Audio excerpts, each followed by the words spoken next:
Hello, I'm Scott Soshnick. And I'm Eben Novy-Williams, and this is the first U.S. fight sports business podcast, the Sporticast. All right, Chatri, we like to judge Eben's opening.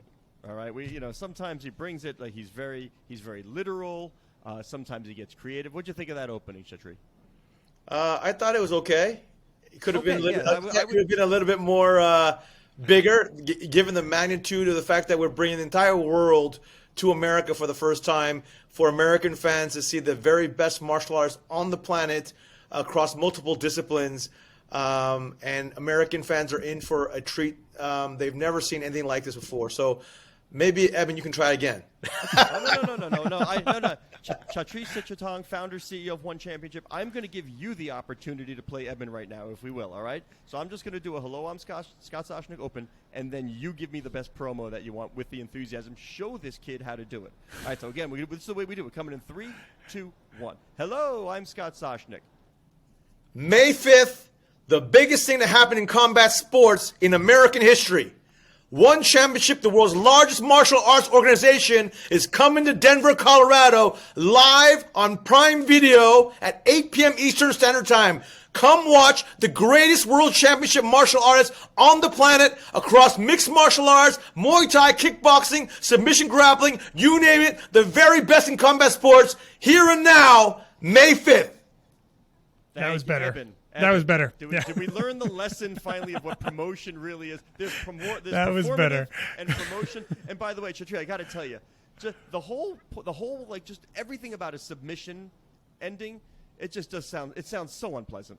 Like I want to see how fast am I begging? How do you submit? Do you like raise your hand, tap? What do you do to submit? You tap. You can verbally tap, say I tap, or you can tap physically. So some submissions, if your hands and arms are incapacitated, then you would have to verbally tap, right? Say I tap, tap. But or you would do with your foot.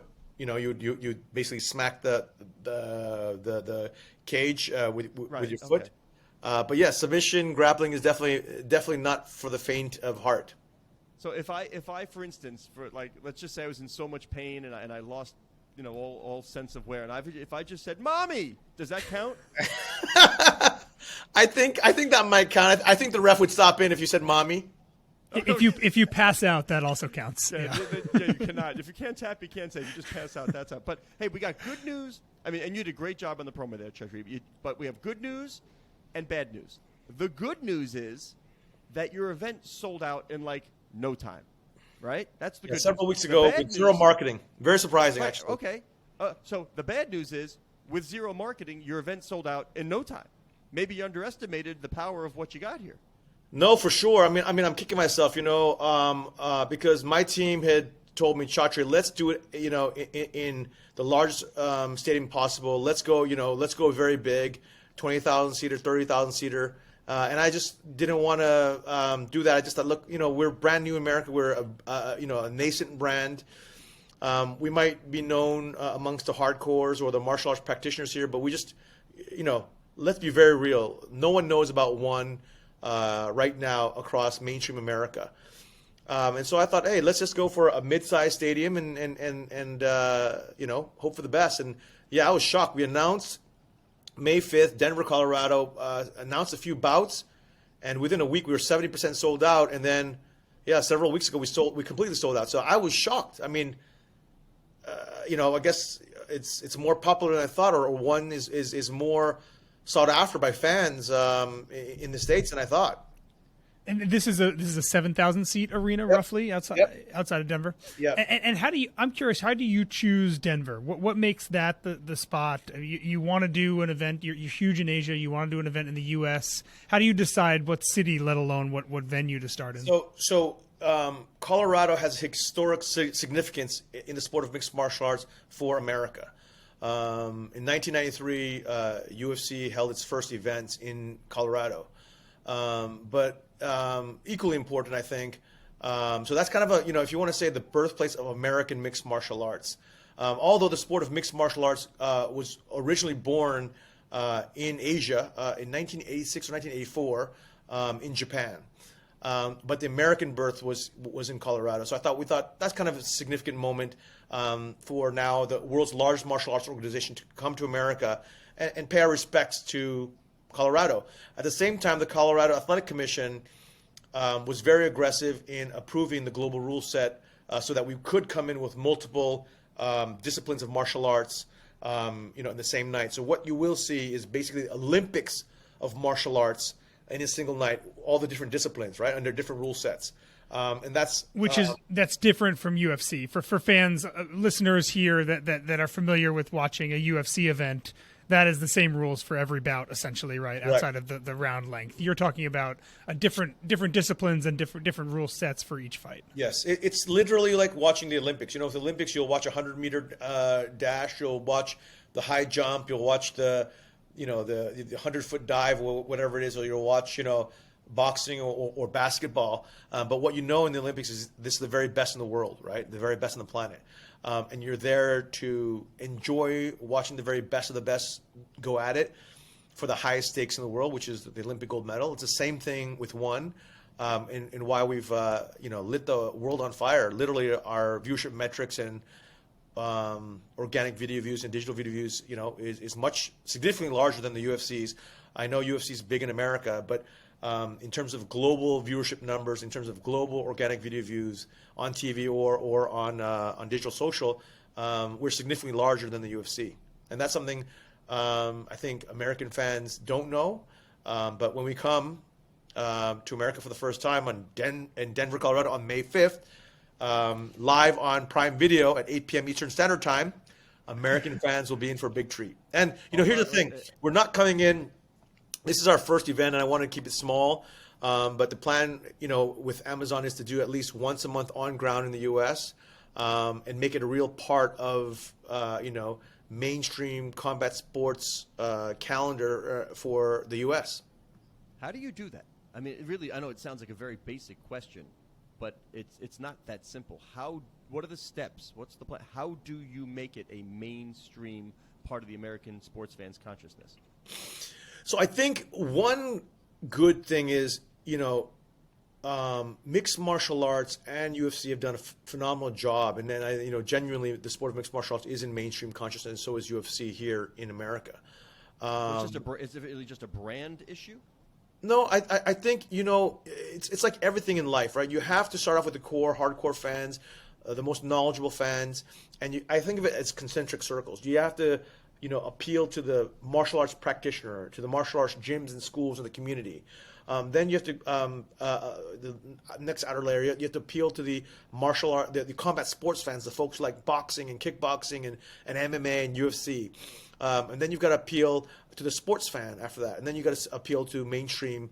And there's obviously a marketing plan behind each of those. And we've been able to light up entire countries all over the world. As I said, our viewership numbers, according to Nielsen, is significantly larger than UFC's globally in terms of TV, digital, and social viewership numbers. And this is all, you can see last year Nielsen came out with the 2022, I think, sports media consumption industry report. It was naming the top 20 largest global sports media properties and all that data. We were very surprised, to be honest. We knew we were growing very fast. We knew we were probably bigger than some properties out there, but we had no idea that we would be, top 5 in the world, alongside NBA and Champions League and EPL and whatnot. That was very, very surprising. What's your breakdown in terms of TV, streaming, and social? So, TV viewership, just to give you perspective, is around 400 million, according to that Nielsen industry report, per year. 400 million fans unique reach. And that compares with, I think, 259 for UFC. And that compares with, I think, NBA was, 500 or 600 million. Just to give you perspective. And then our organic video views on digital and social were a few billion. I can't remember the exact number. I think it was 3 or 4 billion. And that was number 2 in the world behind NBA. So, yeah, it's across all platforms. It's TV, YouTube, social media, et cetera, et cetera. And that excludes China, by the way. In China, we're huge. But I think Nielsen only did this report only on the world without China, I believe, if I'm not mistaken. They did it on, for example, social media was only Facebook, Twitter, YouTube, Facebook. and I think TikTok. But as you may or may not know, in China, they have internet firewall, and they have their own platforms called Douyin, Kuaishou, Weibo, etc. Yeah. And one of the things I always think about with combat sports, especially here in the U.S., is that they seem to kind of live and die by the athlete themselves. If there is a very compelling UFC star like a Conor McGregor or a Ronda Rousey, a lot of people want to tune in. And if those people are not fighting or there's no superstar, the fights can be amazing, but a lot fewer people tune in. I'm curious if you think that you guys have a different approach, or do you guys just have massive international stars as well? Well, I think, it's like any other sport, though, right? I mean, how many F1 drivers do you really know? Lewis Hamilton, right? Maybe a couple, yeah. Right. Yeah. Basketball players, how many people do you really know? I mean, if you go around the world, people might know Michael Jordan. People might know a few other people, but not many more. Tennis, Roger Federer or et cetera. Every sport, there's going to be, for every sports league, there's going to be a handful of names that truly transcend the sport and become global and historic over time. But I think again, props to the UFC, what they've done a great job is, UFC has built an incredible homegrown brand in the U.S. where Americans genuinely, love the UFC and watch the UFC. So I don't know if I subscribe to, hey man, it's only the biggest stars. Yes, I agree with you. Mainstream wise, if you want to get the whole country to watch, just like F1, right? It takes Lewis Hamilton to race for the whole world to want to watch. But it also took a reality show to get Americans to want to watch. Yeah, that's true. That's true. So, Americans love. I tell you what's a little bit different about the American market versus the rest of the world. And again, we're getting to know because we're entering America for the first time. Americans love trash talk, and they love, we don't get the ugly American stereotype without a reason there, Chatri. Well, look, I lived in the States for over 18 years, so I have a lot of love and respect.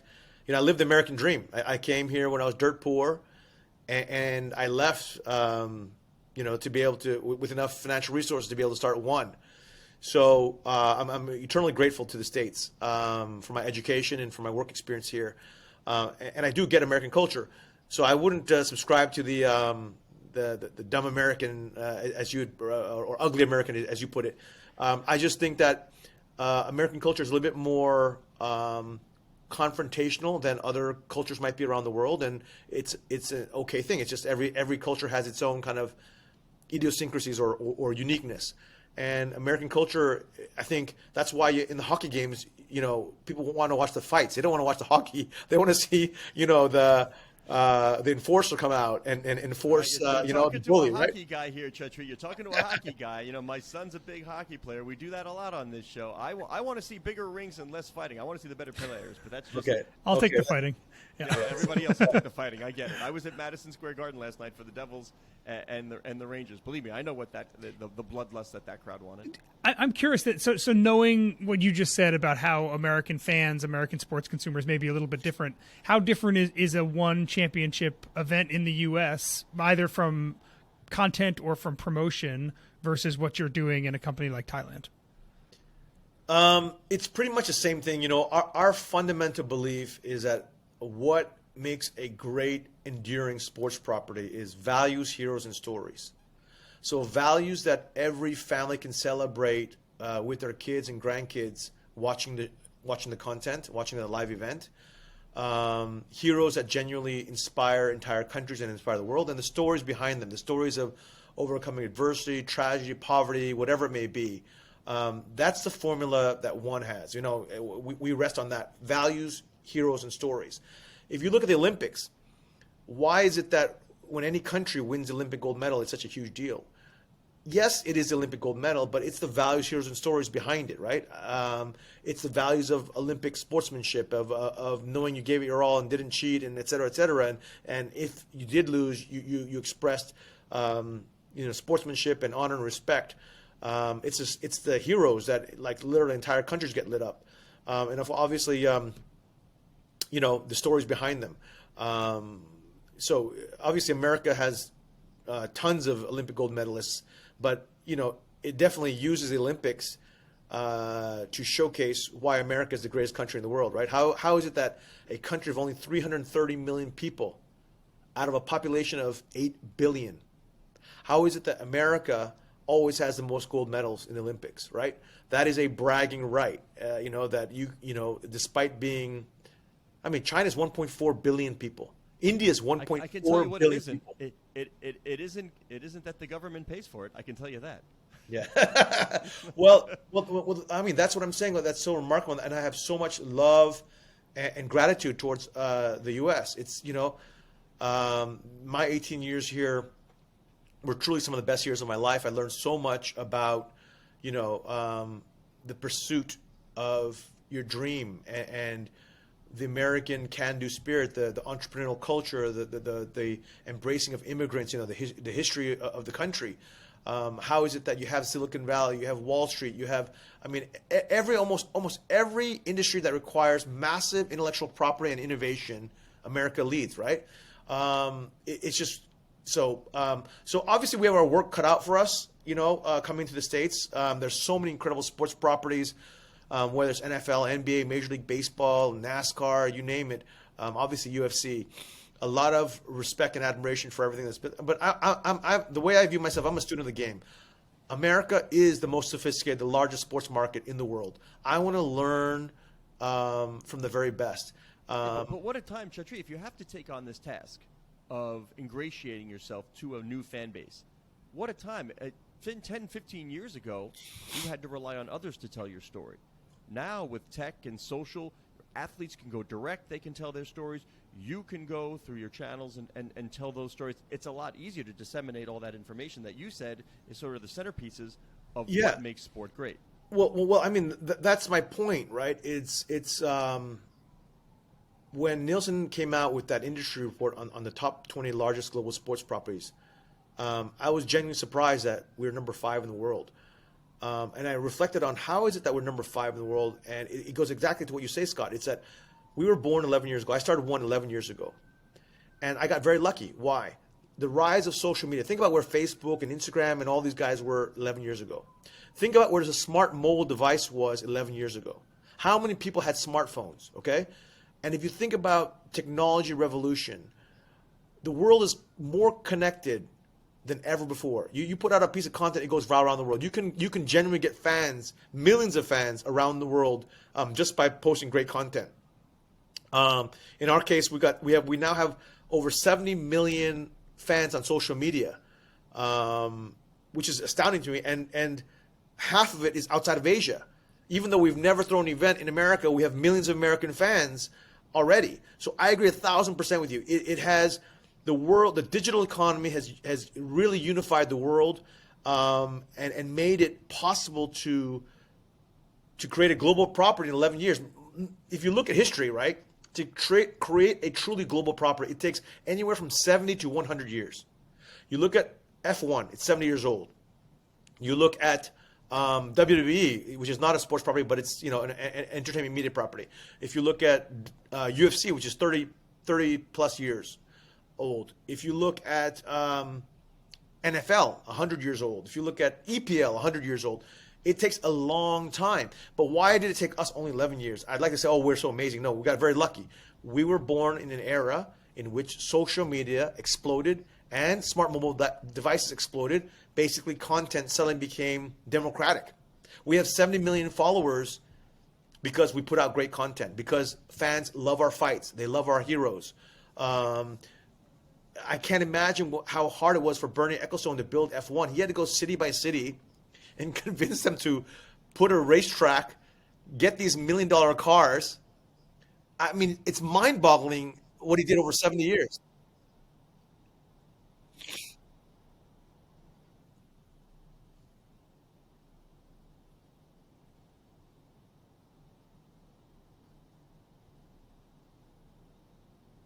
Yeah, I was going to say the last year, January 2022, you guys raised $150 million, a $1 billion valuation. Two big names leading that. 1.4 billion. 1.4 billion US dollars. Two big names in there: Guggenheim, which American baseball fans very familiar with the Dodgers, and then a group out of Qatar. Walk us through those two groups, what they bring to the table, and then I certainly want to get into what you guys are doing in the Middle East as well. Yeah, so in the global combat sports industry, we've raised the most capital in history. Actually, more than even the UFC. We've raised $500 million. Oops, I think we lost Scott. I think he's going to pop back in a sec. Okay, do I continue? Yeah, keep going. Yeah. In the history of the global combat sports industry, we've raised the most amount of capital, $500 million. And I think there's only $2 billion properties, UFC and us. And you're right, we do have a bunch of American investors. We have Sequoia Capital out of Silicon Valley. We have Guggenheim out of LA. We have Vulcan, or now called Circano. Vulcan owns Seattle Seahawks. Paul Allen's venture. Paul Right, Allen, yeah. Yeah, Paul Allen's, exactly. So we have several big, blue chip U.S. American investors, U.S. institutional investors, rather. We're very, very fortunate. So they've obviously been very helpful to us in our U.S. entry as well. I don't know. I think they see the magic in ONE's trajectory and what we're doing, and they believe that we can, be amongst the most valuable sports properties in the world. So we might be top 5 in the world in terms of viewership on TV and social metrics, social viewership and digital viewership. But in terms of valuation, we're still a baby, right? I mean, NFL is valued at $100 billion. NBA is valued at $70 billion. F1, I think, is valued at $20 billion. We're at $1.4 billion. So we have a ways to go. But I think the U.S. market is going to be a key to our future valuation. And I think if I remember correctly, UFC was around 12 in the recent tie-up between UFC and WWE. Yes. You mentioned some business metrics that you guys are outpacing them globally on a media scale.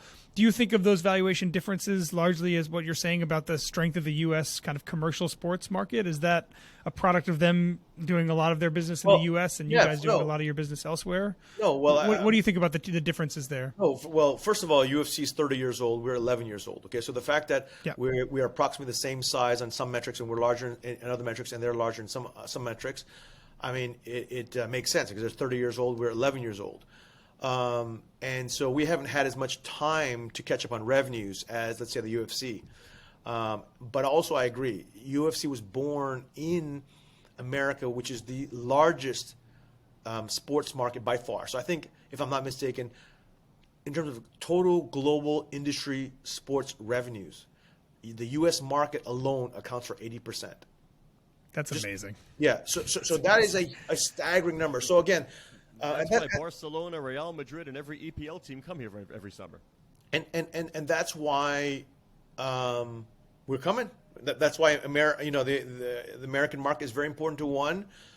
We've obviously arrived as a global property, and now it's really to open up the U.S. market. So I think it's, again, really exciting times. We have our work cut out for us. The American market is, again, the sports fan is so spoiled.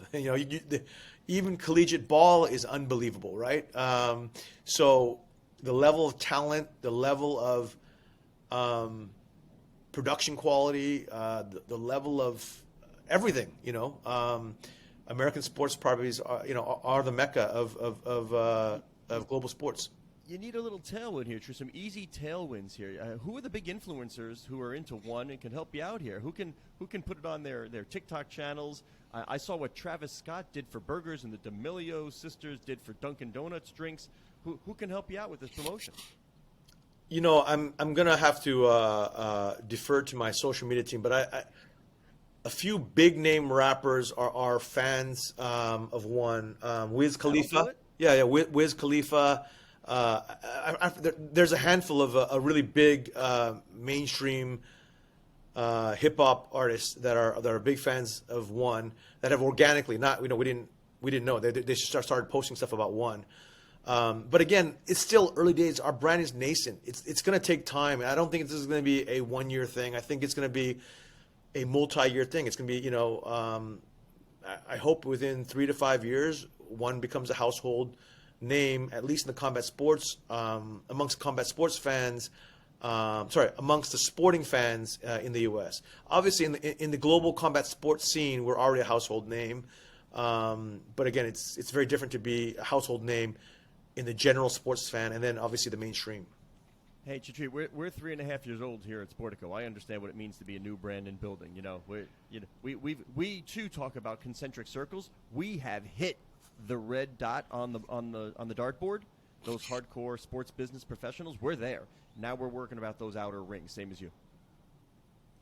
But before we let you go, I do want to make sure that we do talk about what you guys are doing in the Middle East. I know you have a partnership in Qatar, just hosted the World Cup there. There's so many sports properties. Almost all of them are looking at the Middle East in some capacity as another growth opportunity. Walk us through what you guys are doing there, and from a business standpoint, kind of what the opportunity is that you see in Qatar and that region moving forward. I know that it's an area that loves combat sports of all sorts. Yeah, Qatar is an investor in ONE as well, and we are talking to multiple governments in the Middle East region who are interested in having ONE, on their home turf. I've gone to Qatar, I think for the last 4 years, many times. Have a lot of great friends and a lot of love for Qatar. It's an incredible country, incredible history as well, and what they did with the World Cup, they produced the greatest World Cup in history, the most watched World Cup in history. They really know what they're doing. I mean, the Qatar leadership is truly brilliant. Knock on wood, we're going to be announcing something big relatively soon for the Middle East. But yes, I agree with you. The reason why the Middle East has become such a big future sports market is the Middle East governments understand that their dependence on oil and gas is going to run out in the next 20 to 30 years. They have to prepare their economies at scale for different industries. And sports is one of those industries that truly elevates a country. And that's why, again, we have Olympics, whatever, the World Cup, right? And you're able to use sports as a global soft power tool to pull in investors, tourism, to pull in industries, to pull in the labor market. It's a very, very powerful tool, and many Middle Eastern governments understand this, especially again as Qatar. Right, for Qatar, it's an incredible story. There are only 3 million people in the entire country of Qatar, and yet they hosted the world's largest sporting event. And made it the most successful in history. So this is not a one and done kind of thing. You're going to see a long-term trend of the major global sports properties, including ONE, being on ground with regional headquarters in the Middle East. I foresee that for all the major global sports properties. Yeah, it's a long-term trend that you will see, and it's both because of supply and demand coming from the fan base in the Middle East, demand coming from the governments, but supply meaning that the global sports properties are looking towards Asia for its growth opportunities, whether it's China, whether it's India, whether it's the Middle East. A lot of American properties are looking to expand horizons beyond the American borders. Well, we're looking forward to that, Chatri, in the long term. In the short term, looking forward to May 5th for ONE Championship's debut here on U.S. soil in Denver, Colorado. This was great. Chatri Sityodtong, CEO, founder of ONE Champ, joining us. Thank you, Scott. Thank you, Eben. Take care, man.